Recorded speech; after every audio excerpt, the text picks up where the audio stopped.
Hey guys, længe siden. Velkommen til Instrumentklinikken. Ja, det har efterhånden været længe siden jeg sidst har postet noget. Har haft rigtig mange ting med skolen, og det har overtaget ret meget af min tid. Hvilket vil sige, at jeg ikke har haft særlig meget tid til at poste noget et stykke tid. Hvilket jeg beklager rigtig mange gange. Men det er der ikke så meget at gøre ved. Så, hvad har jeg lavet? Jamen, siden jeg sidst postede noget op, der har jeg haft et job, og det skal jeg nok vende tilbage til. Og så har jeg været på studierejse i Indien med min klasse, og det var super fed tur. Vi var stadig en 10 dages tid. Vi var nede i Delhi, se byen, spise nogle gode restauranter, god mad, drikke nogle øl og se seværdighederne. Så var vi op i en bjergby, der hedder Shimla. Det var også et kæmpe stort sted, du groede rhododendron-træer op til 15 meters højde, blomster over det hele, der var æber over det hele og sådan noget. Så jeg har været lidt rundt omkring. Og så Facebook-siden. Facebook-siden har i hvert fald, hvor meget er vi oppe på? Vi er oppe på de 50 likes eller sådan noget. Det er godt, men det kan godt blive lidt bedre. Altså, det er mere eller mindre sådan, så jeg vil rigtig, rigtig gerne sådan, jo mere respons jeg får, jo flere delinger, jo mere har jeg lyst til at lave det her, for jeg vil virkelig rigtig gerne lave og vise, hvad jeg laver med Instrumentklinikken og så videre. Der kommer flere videoer op, og jeg har selvfølgelig set nogle af de opdateringsvideoer, hvor jeg har haft købt et værktøj og sådan noget. Men jeg regner med, at jeg ikke umiddelbart sådan kun poster opgaver, mine bassjobs og mine guitarjobs og mine reparationer og sådan noget på Facebook-siden. Men at jeg også poster nogle nyhedsartikler fra Loudwire eller nogle kunstnere og sådan noget, så der kommer lidt mere indhold, så der er får lidt mere gang i hjulene, hvis man siger på den måde. Og de sidste jobs, altså jeg postede et job. Gør det? Nej, jeg har kun lige postet en video, eller måske et billede af den jazzbass jeg fik, så den er jazzbass. Det er sådan en Squier bass, som jeg skulle fikse af en af mine venner. Han havde noget skram med elektronikken, og det fikser jeg lige, og den spiller som en drøm, synes han selv. Og jeg synes også, den er udmærket stykke instrument, så betragtning af, at det er bare sådan forholdsvis billig en. Men det er forholdsvis god kvalitet i forhold til prisen. Og way back, der lavede jeg den her satan. Godt. Som I kan se, det er sådan en Epiphone Emperor, tror det er. Ja, det er en Emperor. Sådan en jazzgitar, fuldstændig akustisk, med sådan en floating pickup op i toppen. Der lød skide godt, flat round så helt. Den trængte ikke rigtig til setup, det var fordi ham der, jeg skulle fikse den først, output jack, var knækket af. Og problemet ved den, det er, at den havde ikke nogen skide bagplade, man kunne skrue af, hvilket sige, at jeg skulle ned i F-hullet og alt muligt, og jeg havde ikke nogen overflade løjet i, fordi ledningen var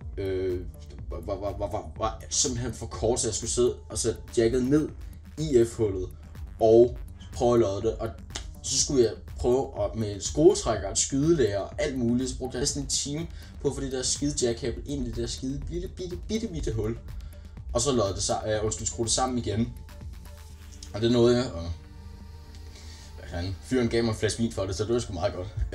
Og så lige inden jeg tog afsted til Indien, faktisk lige dagen efter, dagen før, der skulle jeg lige fikse en af mine venners jazzbass, Jonathan Keiding.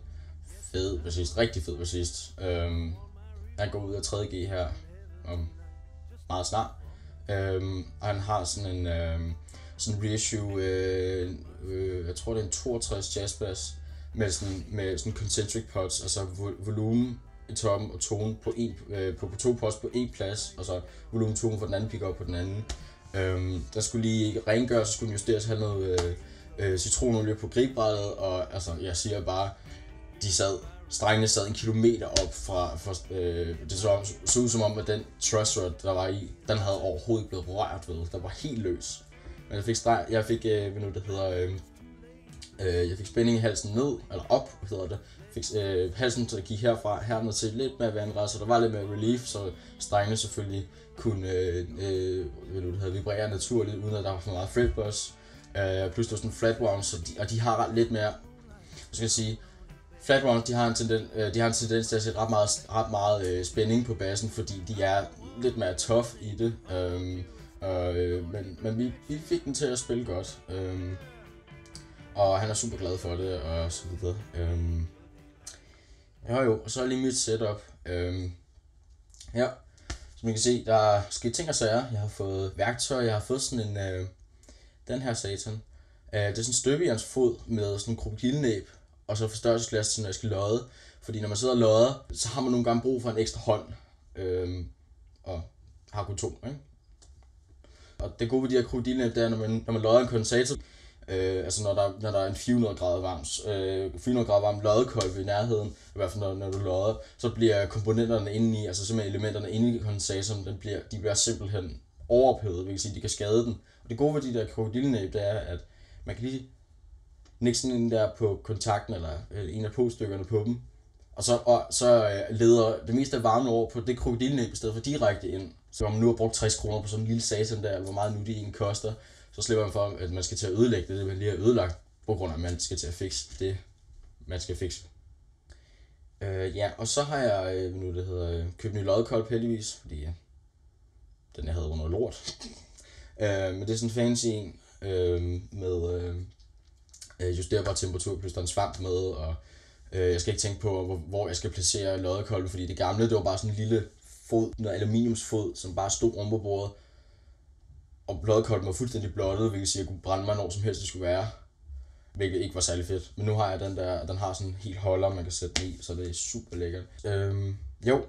Og så lige for at vende tilbage til Facebook-siden. Del den her side, fordi at jeg vil altså der står på siden, hvor meget jeg egentlig tager for det. Men også at I mere end velkommen post på siden. Please post til, skriv på e-mailen instrumentklinikken@gmail.com. Skriv på Google+, selvom der ikke rigtig nogen, der bruger det. Skriv kommentaren på min Facebook-videoer. Og skriv på Facebook. Skriv en besked til mig. Et eller andet. Spørg mig om noget. Hvis jeg har brug for noget, sig til. For guds skyld. Ellers så kan jeg ikke lave det her. Ja? Så del, please. Den næste punkt bliver så min lille bass-update, fordi jeg har selv siddet og lavet på min egen bass. Jeg kan ikke lige tage den frem, fordi den er sådan lidt på operationsbordet lige nu. Hvor at jeg har fået købt nogle Dimarzio DP 123 i. Det ved jeg jo selvfølgelig ikke, hvad er. Jamen, jeg købte nye pick-up'er til dem. Det er sådan cremefarvet. Det er sådan ret stor kontrast til den sorte bass og så videre. Det problemet er bare, at jeg kan ikke finde ud af at få sat der er en jordingsledning ned under broen, som jordstrengene. Jeg har skruet broen af adskillige gange. Den der ledning der skal ligge lige oven, der er sådan en hul, der stikker op, og så skal den ligge lige ovenpå, og så kommer broen og ligger så ovenpå, så der er kontakt. Men det er som om vi snakker om 0,5 mm, hvor den ikke rører. Hvilket sige, den siger. Så har jeg en lille spørgsmål selv.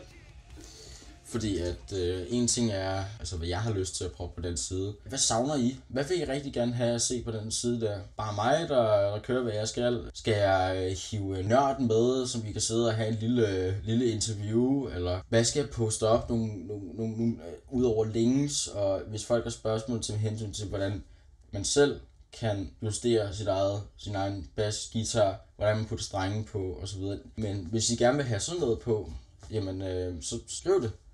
Fordi at så får jeg lidt mere, jeg har rigtig meget tid lige nu, så jeg kan bare pumpe så meget på den side der som overhovedet muligt. Og det fede er, hvis man er lidt bange for at skal til at spørge en professionel om hjælp, så altså hvis folk kender mig, og de kommer og stiller mig spørgsmål, og jeg kan måske formidle det, sådan, så de vil gerne høre det, de gerne vil høre, og de får kun det at vide, hvad de har brug for at vide om, hvad de skal gøre for deres instrument til at spille fuldstændig optimalt. Jeg er lidt i skriveproces lige nu, rent musisk, fordi at jeg sidder og laver nogle riffs, så jeg overvejer sådan at sætte det lidt op og lave en lille tema-ish til selve siden her, bare lige sådan lidt for sjov-agtigt. Jeg vil ikke synes, det er sjovt at lave noget musik. Jeg er jo musiker for helvede. Udover jeg er gearfanatiker og gearnørd. Det er jo min kop te, altså. Det er fuldstændig, hvad jeg har lyst til. Det er min interesse. Folk går op i tøj, folk går op i biler, folk går op... Jeg går også op i biler, men lige præcis det er mit shit. Og som jeg har lagt mærke til måske, det er min video, det har bare været mig, der har stukket min iPhone op i hovedet. Sådan, nu skal I høre, hvad der er sket. Men lige nu, der har jeg, altså, det er bare min egen væg. Min seng er her. Det eneste lys, jeg har, det er min natlampe. Så har jeg min fars kamera, så har jeg en stormembrandet mikrofon, som ikke har noget stativ, der står på en pude, som jeg bare har gainet lidt op. Og så har jeg bare stillet den på et bord, og så har min computer, og så har jeg bare kørt gennem lydkortet, og så skal jeg bare synke den. Jeg håber, at I vil bruge mig, virkelig. Og jeg håber, del siden, det vil kun gavne mig, og så har jeg mere lyst til at lave det her. Tak for denne gang, og vi ses. Stay tuned. Tell me why you keep fooling, little coquette, making one of the ones of you, breaking hearts that are ruling, little coquette, true heart.